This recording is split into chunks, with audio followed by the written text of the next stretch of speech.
안녕하십니까. 암호화폐 정보를 전달해 드리는 닥터 비트맨입니다. 네, 평일의 마지막 금요일도 슬슬 마무리되고 있습니다. 어떻게 오늘 하루 잘 보내셨나요? 네, 어제 저녁부터 소폭 반등세를 보이더니 장중 최대 62,500달러 부근까지 터치를 했다가 다시금 소폭 하락하는 모습을 보여주고 있습니다. 이제는 상승했으면 하는 투자자들의 마음을 대변하려는 것일까요? 이 다가오는 7월 FOMC에서 금리 인하 가능성이 있을 수도 있다라는 언급들도 나오는 만큼 이제는 기대해도 좋을 것 같은 분위기가 감지되고 있는데, 일단은 코인마켓캡에서 메이저 탑10 코인들 가격 한번 살펴보도록 하겠습니다.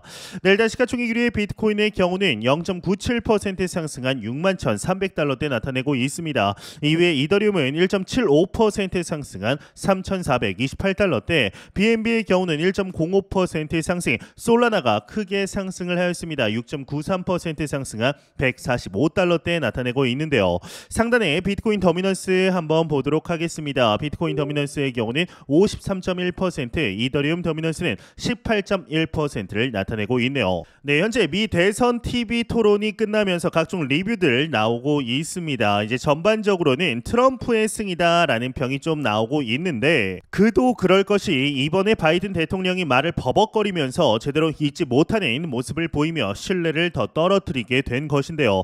이 엑스닷컴에는 이제 밈이 엄청나게 돌고 있습니다. 바이든을 조롱하는 것이 대부분의 내용인데, 이 현재 대통령과 트럼프 전 대통령 모두 너무 고령이라 유권자들은 그나마 덜 싫은 사람을 뽑게 될 것으로 보여 안타까운 대선전이 되어가고 있다라는 여론이 강합니다. 이번 대선 토론에서 코인 투자자들이 가장 주목했던 이 코인 관련, 크립토 마켓 관련한 언급들은 속상하게도 나오지는 않았습니다. 안타깝지만 또 이해가 안 가는 것도 아닙니다. 이 두 사람 모두 밈코인이 존재하며 심지어 트럼프는 본인 캠프에서 직접 밈코인을 발행할 예정이라는 얘기까지 나왔기 때문에 피한 것으로 보이는데요.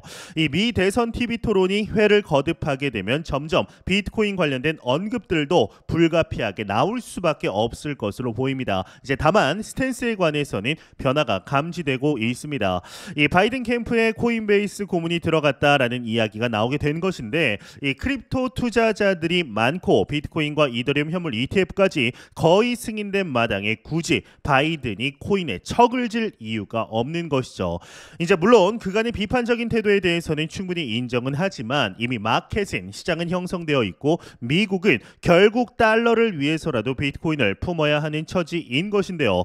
이 아직까지는 미 대선 TV 토론에서 코인 관련 언급이 이루어지지 않으면서 실망한 투자자들의 매물이 가격을 속상하게 만드는 모습입니다. 코인 관련 지표들도 산발적이고 서로 전혀 다른 방향을 가리키고 있어 일정한 방향을 향해 가고 있다라고 보기 어려운 상황이죠.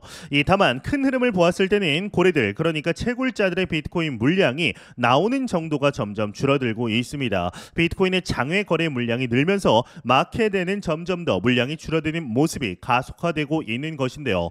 이러한 매도 물량이 어느 정도 정리가 된다라면 비트코인 물량이 부족해지고 궁극적으로 가격이 폭발적으로 튀어오를 시기가 가까워지게 될 겁니다. 아직은 그 정점 어딘가에 와 있다라고 볼 수가 있는데, 이 비트코인이 6만 달러 아래로 하락할 경우 큰 위기에 직면은 하겠지만 아직까지는 버텨내고 있습니다. 이 단기 타이밍을 맞출 수 있다라면 좋겠지만 그런 일은 불가능합니다. 누구라도 그렇습니다. 하지만 장기적인 사이클을 보면 지금 상황을 확연히 이해할 수 있죠. 지금은 전혀 매도를 고려할 시기가 아닙니다. 급등장에도 언제나 큰 폭의 조정은 반복적으로 있었습니다. 단기 변화를 고려하지 말고 꾸준히 매수하셨으면 좋겠는데요.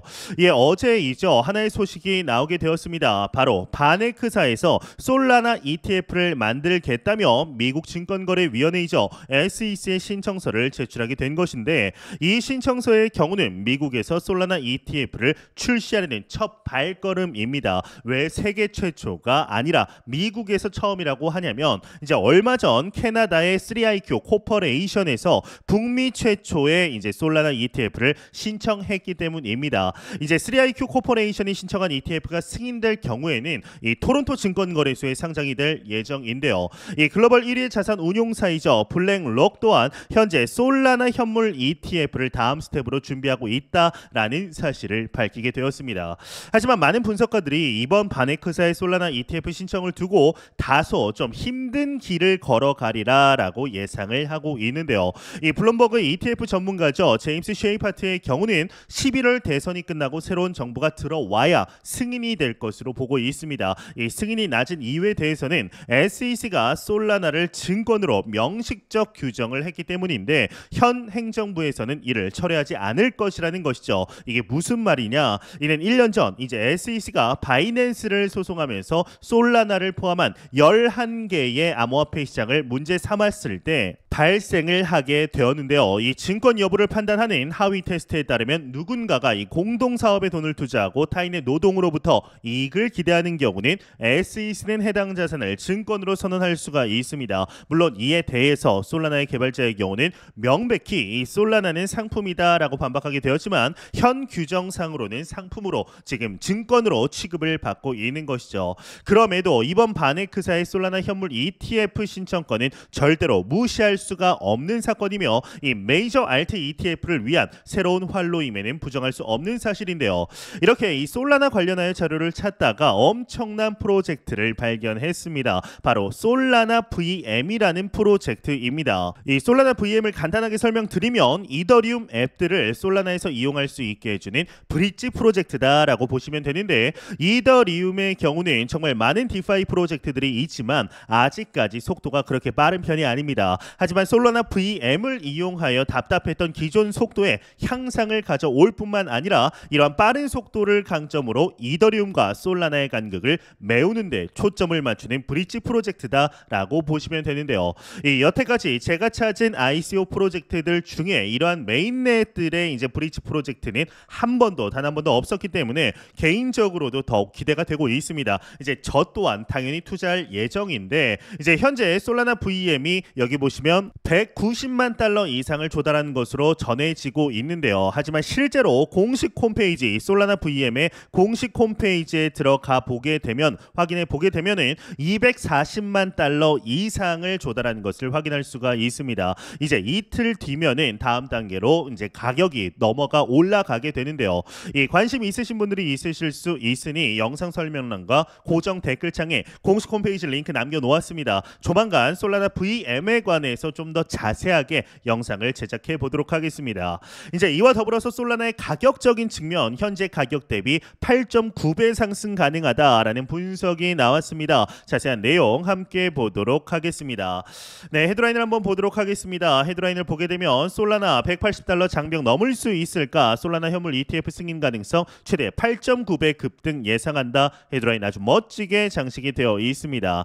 일단 내용을 한번 보도록 하겠습니다. 이 솔라나 이 바네크사가 솔라나 현물 ETF를 출시를 신청했다라는 소식에 10% 가깝게 급등을 했는데 솔라나는 180달러를 넘어 250달러까지 잠시 도달했다가 현재 약 150달러에 거래가 되고 있다라고 이야기를 하고 있습니다. 이제 암호화폐 전문 미디어 이 워처그룹은 솔라나의 가격이 점진적인 상승의 조짐을 보이고 있지만 중요한 가격 장벽인 180달러를 다시 넘기는데 어려움이 있을 수 있다라고 분석을 했는데요. 이 솔라나는 최근 솔라나 블링크를 출시해 솔라나 지불을 공유 가능한 링크를 통해 쉽게 할 수 있게 했다. 이 제품은 이제 소셜 미디어에서 직접 거래가 가능하며 시장에 큰 관심을 받고 있다. 이 솔라나의 뛰어난 기술과 미국 정치 상황이 변화하면서 비트코인과 이더리움에 이어 솔라나가 현물 ETF의 대열에 합류할 수 있었다. 솔라나 현물 ETF가 SEC로부터 승인받을 가능성도 작지 않다. 이제 약세 시나리오에서는 그래도 지금으로부터 40% 상승, 표준 시나리오는 3.4배, 강세 시나리오에서는 현재보다 8.9배 상승할 수 있다라고 전망을 하게 됩니다. 네, 현재 이제 다가오는 7월 초 이더리움 현물 ETF가 거의 승인이 임박했다. 사실상 승인이 된 상황이다라는 이야기들 찌라시들이 돌면서 주요 메이저 알트코인들의 현물 ETF에 대한 관심도도 높아지고 있습니다. 이에 이제 얼마 전에는 XRP의 ETF 또한 충분히 승인이 가능하다라는 언급이 나오게 되었고 이더리움 현물 ETF가 승인이 되게 된다라면 이 리플사와 현재 SEC 간의 미등록 증권 소송에서 리플사가 아주 강력한 무기를 또 하나 장착하기 때문에 사실상 시간 문제다라는 언급들이 많은데요. 과연 이제 다가오는 7월 크립토 마켓에 많은 지각 변동이 예정되어 있는 상황 속에 이 솔라나가 어떠한 모습을 보여주게 될 것인지 한번 기대해 보도록 하겠습니다. 네, 공포 탐욕 지수 한번 보도록 하겠습니다. 공포 탐욕 지수를 보게 되면 전날 대비 7포인트 상승한 47포인트를 나타내면서 피어 공포 단계에서 네오트랄 중립 단계로 다시금 올라왔습니다. 이 지수 0이면 공포, 100이면 낙관을 의미하게 되죠. 네, 비트코인 가격의 단기 예측이 점점 더 어려워지고 있는 가운데 이 크립토 퀀트에서 비트코인 6개월 미만 단기 보유자에 대한 온체인 데이터 분석이 나왔습니다. 이 단기 보유자의 실현 가격 이탈이 발생을 했다라는 것인데 단기 보유자의 실현 가격은 62,600달러 수준으로 나타나고 있습니다. 그래서 현재 비트코인이 상승을 할 때 62,500, 62,600달러가 강력한 저항선으로 작용을 하는 것으로 추측이 되고 있는데요. 이 통상 단기 보유자의 실현 가격 이탈이 발생할 경우는 빠른 시일에 반등이 안 나타나면 지지선이 저항으로 바뀔 가능성이 있다라고 해석이 됩니다. 그런 점으로 보았을 때 현재 가격이 이 62,600달러 이상으로 빠르게 올라와야 한다라는 이야기가 되는 것인데요. 좀 더 심각한 이 고래들의 이야기를 해보면 비트코인의 장외 거래 보유량 증가와 채굴자 매도 가능성에 관한 이야기입니다. 이 비트코인의 기관 투자가 증가하면서 장외 거래가 점점 일반화되고 있다라는 겁니다. 사실 비트코인 거래는 거래소가 메인이었죠. 하지만 기관 자금이 들어오면서 주식도 기관들은 장외 거래를 하듯 비트코인에도 그런 모습이 점점 많아지는 겁니다. 이 장외 거래를 위한 지갑 내 비트코인 보유량이 증가하는 주된 원인에는 채굴자들이 현금화를 위해 장외 시장을 이용하기 때문입니다. 지난 30일간 장외 거래를 통한 비트코인의 이제 거래는 이 9만 BTC에 달했습니다. 이에 따른 보유량은 29만 3천 BTC에 이르는데 시장의 성질이 빠르게 변하고 있다라고 볼 수가 있는 것이죠. 전반적인 지표들이 비트코인의 가격의 불확실성을 키우고 있다라고 볼 수 있습니다. 이제 지금 상황에서는 비트코인 가격을 올려줄 수 있는 요인은 내부보다 외부에 있다라고 볼 수가 있는데요. 이제 다가오는 7월 FOMC에서 금리 인하가 가능할 것이냐라는 물음이 많습니다. 이에 대해서 대부분은 금리 인하는 좀 힘들 것 같고 금리 인하는 9월 FOMC에 가능할 것이다라는 컨센서스가 많지만 이번에 동결을 외치고 제롬 파월이 금리 인하에 대한 언급을 확실하게 해준다라면 그리고 점도표에서 이제 1회 금리 인하가 아니라 연 1회가 아니라 2회나 3회 정도가 나온다라면 충분히 크립토 마켓뿐만 아니라 이 미 주식 또한 높게 상승할 가능성 다시 한번 기대해 볼 수 있지 않을까 싶은데요. 계속해서 지지부진한 비트코인의 가격 속에 투자자들의 피로감이 증가한 것이 보입니다. 하지만 우리는 절대 잊어서는 안 됩니다. 모두가 공포에 질려 있을 때가 가장 매수하기 적기였다라는 사실을 말이죠. 현재 우리는 너무나 좋은 시기 속에 실제적인 투자 이어가고 있습니다. 매 영상 말씀드리지만 절대로 단기적인 시각으로 이 시장 바라보지 마시고 장기적인 시각으로 또한 오랜 시간 동안 함께 할 수 있는 여유 자금을 통하여 투자를 진행하시길 진심으로 바래 보도록 하겠습니다. 네, 제가 준비한 소식은 여기까지입니다. 영상이 도움이 되셨다면 구독과 좋아요 그리고 광고 한 편만 처음부터 끝까지 시청 부탁드립니다. 이 채널은 오직 광고 수익으로 운영이 되게 됩니다. 항상 영상 시청해 주시는 시청자분들, 구독자분들 너무나 감사드립니다. 오늘 남은 시간 잘 마무리하시길 바라면서 저는 더욱 도움이 되는 영상으로 찾아뵙도록 하겠습니다. 지금까지 닥터 비트맨이었습니다. 감사합니다.